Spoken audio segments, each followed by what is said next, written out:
warahmatullahi wabarakatuh. Saya Rati Kumala Dewi, calon guru penggerak angkatan 10 dari SMP Negeri 1 Tanjung, Kabupaten Brebes. Di sini saya ditemani oleh Ibu Atika. Beliau adalah pengajar mata pelajaran PPKN dan saya pun ditemani oleh Ibu Erna Sulistiani. Beliau adalah pengajar praktik pendidikan guru penggerak angkatan 10 dari Kabupaten Brebes. Assalamualaikum Bu Erna. Assalamualaikum Bu Atika. Apa kabarnya Bu Erna? Apa kabarnya Bu Atika? Alhamdulillah baik ya Bu Erna, Bu Atika. Untuk kegiatan pasca observasi hari ini, saya akan mengajukan beberapa pertanyaan untuk Ibu Atika terkait observasi dari kegiatan supervisi akademik yang sudah dilakukan oleh Ibu Atika, yang kaitannya dengan tujuan untuk mengevaluasi proses pembelajaran yang sudah dilakukan oleh Ibu Atika kemarin. Pertanyaan yang pertama ya Bu Atika, langsung saja. Bagaimana perasaan Bu Atika ketika proses pembelajaran berlangsung kemarin? Mungkin perasaan saya karena biasanya saya ngajar sendiri sekali di kami ya Bu ya, jadi masih grogi. Tapi alhamdulillah untuk kegiatan pembelajaran itu berjalan dengan lancar. Baik Bu Atika, berarti artinya untuk proses pembelajaran kemarin berjalan dengan baik semuanya Ibu Atika ya. Ya. Kemudian area pengembangan yang sudah Ibu Atika lakukan kemarin itu apa saja Bu? Dan tahapan atau langkah-langkah pembelajaran yang sudah Ibu Atika lakukan di dalam proses pembelajaran kemarin itu apa saja Bu? Bisa Ibu Atika ceritakan? Untuk tahapan itu saya membuat pembelajaran, kemudian jurnal dan administrasi lainnya. Dan untuk area pengembangan sendiri itu saya ambil ke area pengembangan pengetahuan dan keterampilan. Untuk pengetahuan itu sendiri saya ambilnya dari tes tertulis, dan untuk area pengembangan keterampilan saya ambilnya dari proses presentasi dari peserta didik. Oke, baik Bu Atika. Jadi untuk area pengembangannya Ibu Atika lakukan kemarin pada saat proses pembelajaran di dalam kelas, mengambilnya dua ya, yaitu pengembangan dan keterampilan. Serta tahapan atau langkah yang Bu Atika ambil dalam proses pembelajaran itu, Bu Atika mengambil langkah-langkah dalam pembuatan kerangka pembelajaran yang disiapkan di anak. Oke. Selanjutnya Bu Atika.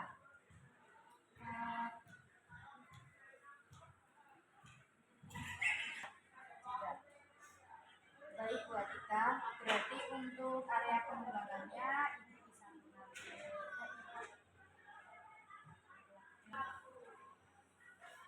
siap Mas? Tutup.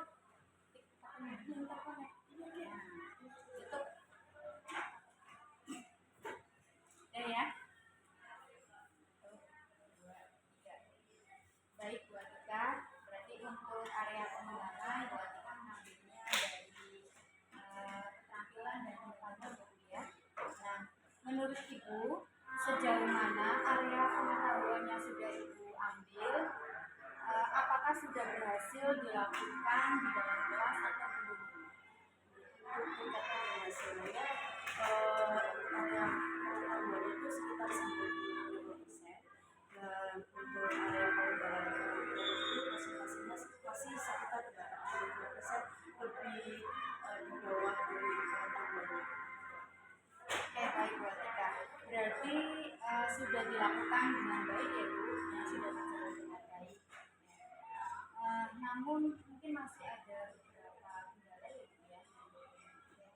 Nah, menurut Ibu Atika, kendala-kendala apa saja yang dihadapi Ibu Atika atau tantangan apa saja yang dihadapi Ibu Atika ketika melakukan proses pembelajaran di kelas tersebut?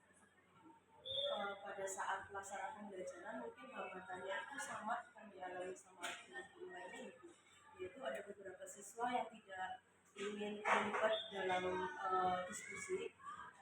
Jadi kayak misalnya mereka itu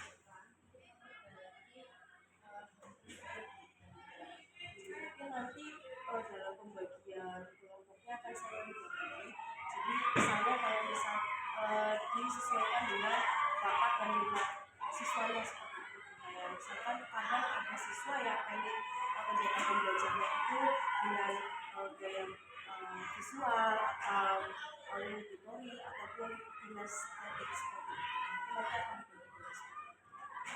Berarti untuk kedepannya Bu Alisa akan membuat sebuah perubahan gitu ya untuk proses pembelajaran di masa yang akan datang, yaitu dengan merubah gaya belajar peserta didik gitu ya. Mungkin nanti Bu Alisa akan melihat dari gaya belajar visual, dari gaya belajar auditori, ataupun dari gaya belajar kinestetik. Jadi nanti dari situ anak akan merasa nyaman ya ketika berdiskusi kelompok dengan masing-masing. Nah, kira-kira Mbak Alisa, kapan perubahan tersebut akan membuat kita berubah? Kalau kapan waktunya mungkin saya belum bisa menetapkan gitu. Cuma secepatnya saya akan melakukan itu gimana nanti belajarnya lebih nyaman. Oke, berarti artinya Bu Alisa sudah mempunyai rencana perubahan ke depannya, proses pembelajaran apa yang harus Bu Alisa lakukan, tetapi itu akan dilakukan secepatnya ya. Semoga apa yang sudah direncanakan oleh Bu Alisa bisa terrealisasi dengan baik, bisa berjalan dengan baik, sehingga nanti proses pembelajaran berikutnya itu bisa menjadi proses pembelajaran yang lebih baik lagi dibandingkan yang kemarin ya. Nah, kemudian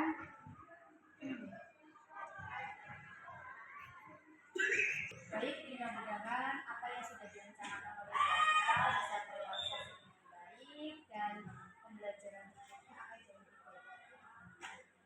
Ya, terima kasih Bu Alisa sudah meluangkan waktunya untuk selanjutnya untuk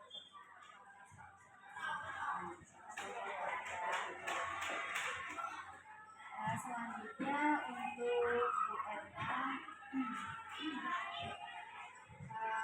saya memberi kesempatan kepada Bu Erna untuk memberikan umpan balik atau tanggapan terkait kegiatan pasca observasi hari ini tentang pembelajaran di kelas yang telah dilakukan oleh kepada saya, yaitu mengenai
menerapkan 3 prinsip coaching yaitu pendidikan, proses kreatif, dan konsentrasi.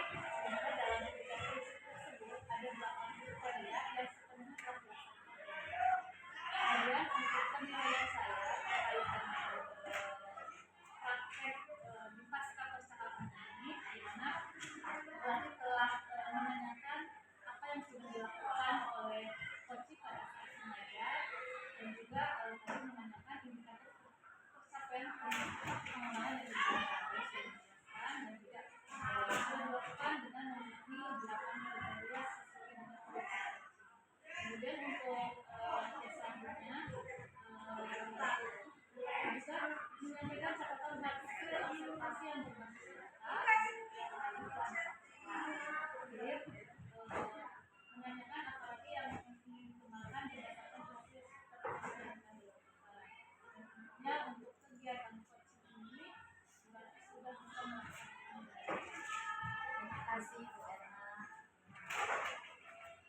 Demikianlah kegiatan pasca observasi pada hari ini. Terima kasih. Assalamualaikum warahmatullahi wabarakatuh.